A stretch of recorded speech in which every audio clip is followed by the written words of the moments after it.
pavasara zelts, tā ir saule, kas sāk sildīt, un tad plaukst puķis. Un iedomājieties, ka jūs brauciet kaut kur pa kādu ceļu, un tad ir liela pļava pilna ar pieniņu zeltu. Vai nav brīnišķīgi, ko?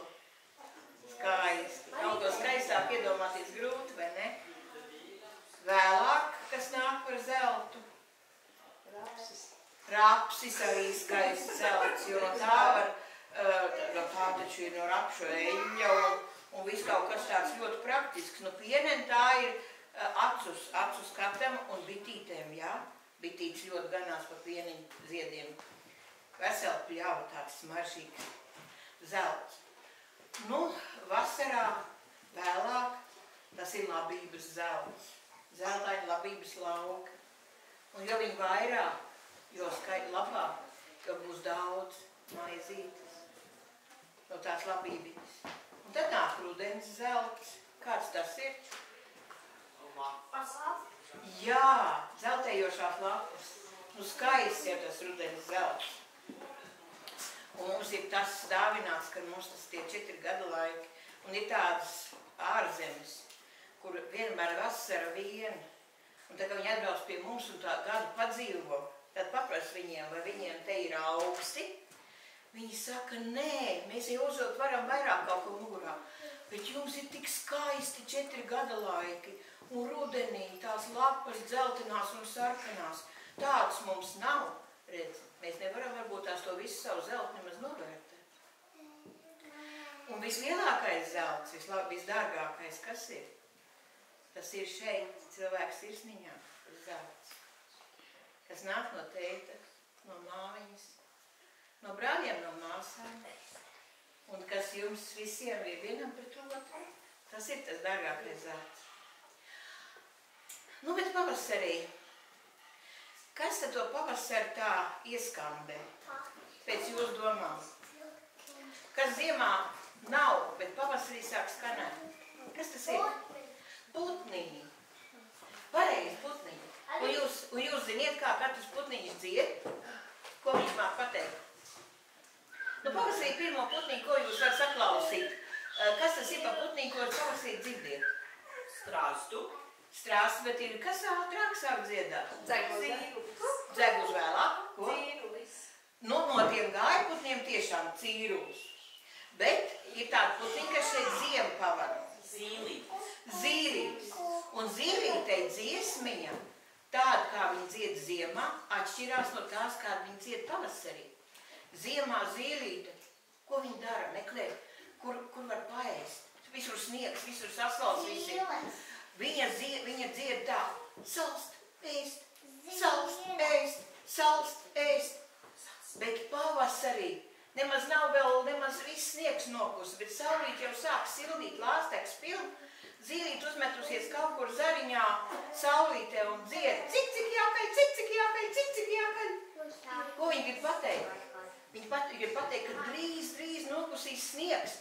Un tie dārzkopi, tie zemnieki, lai meklē, vai viss ir kārtībā, vai kaplīm nav nolūzis kāds, vai visi lemeši var griezt zemi un rušināt. Tāpēc Zīlīte arī priecājās par to. Zvirbulis. Ziemā. Viņš parādās barotavā. Putnu barotavs, jūs ziniet, kas tas ir? Jā. Kas tā ir putnu barotavs? Un tu taisi mājās? Tev ir putnu barotavs? Būrīts arī laba lieta. Bet pie putnu barotavas pēkšņi parādās tāds melns, izpūris tāds putniņš. Nevar pateikt, kādā krāsā viņam vispār tas ancūks ir. Melns, kāpēc viņš ir melns, tas ir zvirbulis? Tāpēc, ka viņš skurstenī pa nakti sildījies. Ārā 20 grādu sauss. Viņš ir nošmulējies, netīrs, bet viņš meklē, kur paēst. Un ja ziemā ir liels sauss un zvirbuļi uztais tuvākā krūmā tādu lielu traci, tad zina, ka pēc 3 dienām būs atpūsnis. Viņi to zina labāk par šito te brīci, jā, laikziņā strādā. Nu, un kas teica pirmais atlidot cīrulis? Jā, cīrulis atlidot pirmais. Un viņš ir vienīgais putnis, kas dzied gaisā lidodams. Augstu. Viņi redzēja dzirdēt var. Un viņš tad dzied. Arāj, paklāj kažok, drīz ieskritīs, kip. Viņš to arāju kaitīja. Tas arājs no augšas izskatās. To cīruli nevar redzēt, bet to arāju tad var redzēt. Viņš redzās pa tādu mazu tīrumiņu, tāds maz zirdziņš virzās, mazs arājiņš. Un tad viņš grib kāju pakaitināt. Jā, arāj, paklāj kažok, drīz ieskritīs, kip. Nokritis sasitās? Nē, taču. Mānījās tikai. Nu, un kas ir tas vasarā tas graznākais dziedātājs? Lakstīgala. Un Lakstīgala arī dzied, tikai jāsaprot, ko viņi dzied. Lakstīgala dzied tā. Kur bij? Tirgu. Kur pirk? Zirgu. Cik atdod? Pusotru. Kāds vik? Klips. Izrādās tādēļ. Nu jā, bet tad ir lauku sēta. Kāda putna dzīvo lauku sētā? Gailis. Vistas. Cālīši vienmēr noteikti jāba gaļi un vistati cālīši, protams. Balloži parasti dzīvo arī. Kas? Zosis arī pareizi. Nu tad katram arī savs sakāmais. Stārķis, ja ir kārtīga lauku māja, un stārķis uzstājas vai nu uz pūtas jumta vai uz mājas jumta ligzdu, tad zin, ka tā māja stāvēs ilgāk par 100 gadiem, un nekad tur pērkons neiespērs. Jo stārķis zin, ko viņš dara. Bet tā, saproties, putiņi dēļ olas, jā? Balloži dēļ olas, viss dēļ olas. Balloži, nu jūs ziniet to, kā balodas to ligzdu taisīja, vai ne? Nu viņam nekādīgi tā īsti neizdevās. Viņš pēc strādes mācījās, bet tā, viņam tā ligzdu tāda šķidra, tāda sekla. Nu viņam dievīši vairāk nav devis kā 2 soliņas. Lai nu neiet zudumā pulknē. Un tad viņš tā žēlojās. Viss tai pūk man 2, viss tai pūk man 2, viss tai pūk man 2. Viss tai atkal cita bēra. Viss sadēja uz pilu perēklīt ar olām.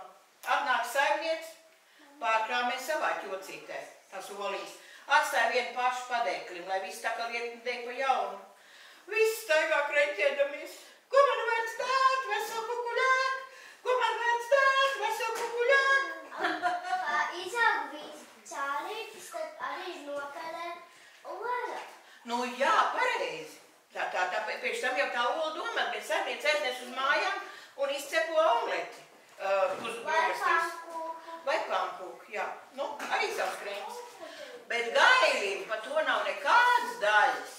Gailis uzvecis uz žoga, izkārš krūti, noklapēja spādus. Es tikai vīrs!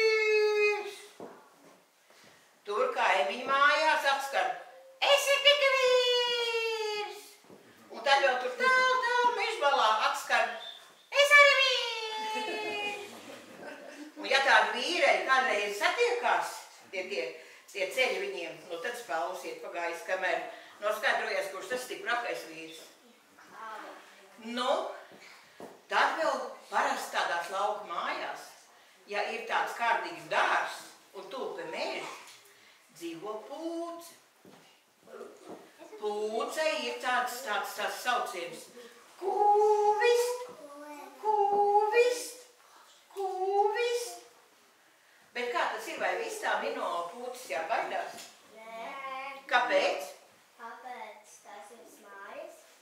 Nu, mājas tā mājas, bet viss staigā pa sēdu, jā. Nelido. Kas nelido? Pūts. Pūts nevar palidot? Lido. Vot pareizi, pūts pa dienu nelido. Pūts takš ir naktsputns. Jā.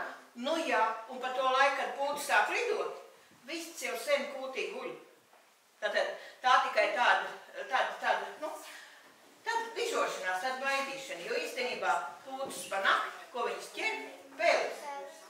Jā, nu redz tādas tās putnu valodas ir laukā, ir lauku sētā. Un ja jums kādreiz ir jāpaklāj, jūs dzirdat, kā putniņi čivīnu sarunājas, tad paklausās. Varbūt jūs būs savs stāstamai.